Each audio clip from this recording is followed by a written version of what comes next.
Submarines have always been a game changer in naval warfare. Their stealth, their ability to strike from the shadows, to remain unseen beneath the waves, revolutionized how nations defended their coasts and attacked their enemies.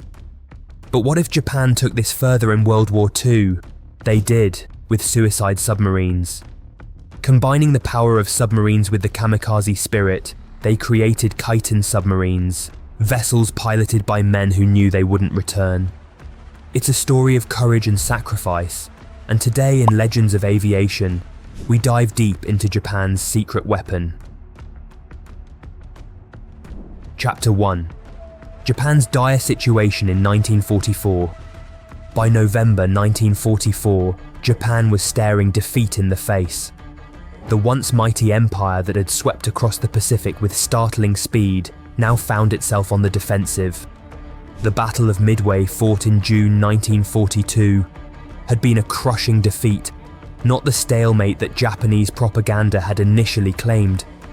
Japan had suffered devastating losses, with 4 of its 6 best aircraft carriers destroyed, along with many of its most skilled naval pilots.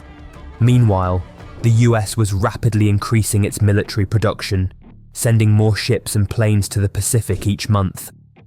Adding to the challenge, Japan's submarines faced a serious flaw. When they raised their periscopes to spot targets, the US Navy, highly vigilant and equipped with advanced technology, could easily detect and destroy them. Chapter 2. Proposal in Blood. It was in this climate that 2 Japanese naval officers, Lieutenant Sekio Nishina and his friend Hiroshi Kuroki, came up with a radical, terrifying idea. If Japan could no longer win with conventional naval forces, why not turn their submarines into weapons of suicide? These wouldn't just be machines of war, they would become symbols of Japan's resolve. A pilot would guide the submarine directly into an enemy ship, delivering a devastating explosion at the cost of his own life. The Kaiten was born out of desperation. It was an idea that officials were reluctant to embrace at first. However, after Nishina and Kuroki demonstrated their dedication by writing their proposals in blood, the project was given the green light. The war had taken everything from Japan. All that was left to offer was their lives.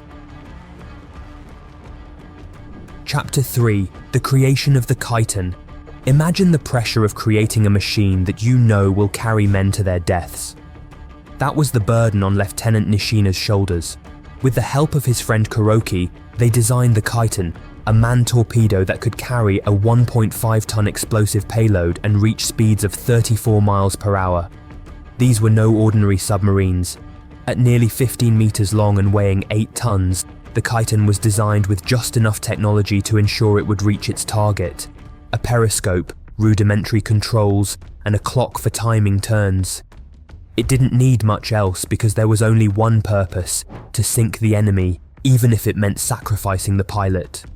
The Japanese Navy initially demanded that the Kaiten include an escape mechanism, a way for the pilot to survive if the mission went wrong. But Nishina and Kuroki soon realized it was too complicated and impractical. There would be no turning back.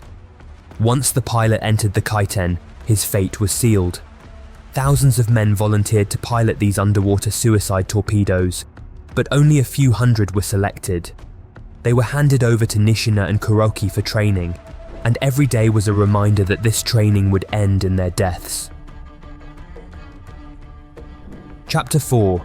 Hiroshi Kuroki's final moments. But this story isn't just about machines and tactics, it's about men, about friendship, and the crushing weight of loss. In one tragic incident during a training exercise in June 1944, during rough weather off Otsushima, Kuroki's Kaiten malfunctioned. Despite Nishina's pleas to cancel, Kuroki pushed forward, determined to train under battle-like conditions. Kuroki's Kaiten descended too quickly. He fought to regain control, but the submarine plummeted toward the ocean floor. His machine, a design of his own making, had become his prison. As the depth increased, the pressure made escape impossible. Kuroki knew he was trapped. With a pen in hand, he began to write his final words.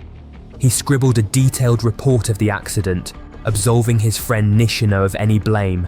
His final message: "Long live the Emperor, long live the Empire of Japan, Long live the Imperial Navy.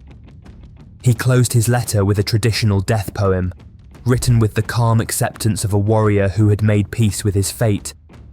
Kuroki was just 22 years old. He was found dead 10 hours later, having suffocated as his oxygen ran out. Can you imagine the pain Nishina must have felt, losing his friend to a machine they had designed together? And yet, the mission continued. The war did not pause for grief. Chapter 5. Nishina's Journey of Sacrifice. November 20th, 1944. The I-47 submarine pushes through the cold, dark waters of the Philippine Sea. On board, Lieutenant Nishina holds a small box that contains his friend Kuroki's ashes. He had promised that they would go into battle together, and Nishina intended to keep that promise. Today, Japan would strike back. The USS Mississauga, a massive oiler, was their target. As the Kitons were launched from the I-47, Nishina steered his towards the enemy ships anchored near Ulithi Atoll. But the mission quickly went awry. One Kiton ran aground on a sandbank, another was destroyed by depth charges, a third was tangled in a torpedo net, spotted, and obliterated by American fire. And then there was Nishina, alone in his Kiton, the last hope for success. As he neared the surface, he saw his target through the periscope, the USS Mississauga. He lowered the scope, knowing that the Americans were scanning for any sign of an attack. Sailing blind, he sped forward, pushing his machine to its limits. 30 knots. Faster. The water rushed past him and he closed his eyes. His breath slowed as the Kiton struck the hull of the Mississauga. A massive explosion rocked the American ship, splitting it in two.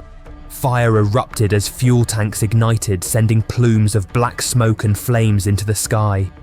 63 American sailors died, their ship sinking into the sea. The crew aboard the I-47, watching from a distance, believed all 4 Kitons had succeeded. They had no idea Nishina was the only one who reached his target. Totally, out of the 106 men who gave their lives piloting these machines, only 3 missions ever succeeded. 187 American lives were lost, but Japan's hope for victory slipped further from their grasp. In the end, these brave men are remembered not just for their heroism, but for their sacrifice at the Kiton Memorial Museum in Otsu, Japan, where they prepared for a mission that would take their lives.